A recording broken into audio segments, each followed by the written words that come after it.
The objective of this project was to design and build a machine for the sponsor that showcases a few of the capabilities of the company. Our key specifications included the use of a vision system, storing prizes in the machine, and using one tool to pick the 6 different prizes.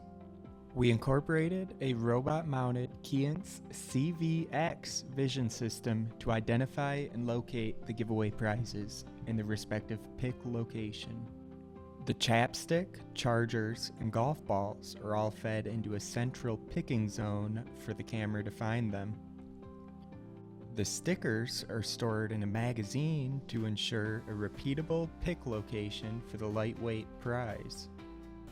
The golf tees and dress socks are stored in drawers to provide the largest possible surface area for picking.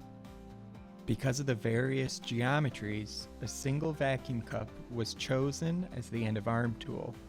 This gives the robot a versatile tool flexible enough and strong enough to pick all 6 prizes. The robot begins each picking action by taking a photograph of the prize that is to be picked.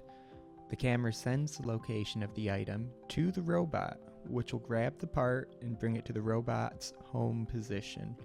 From the home position, the robot will move the part above the giveaway bag before releasing the vacuum, dropping the part into the bag.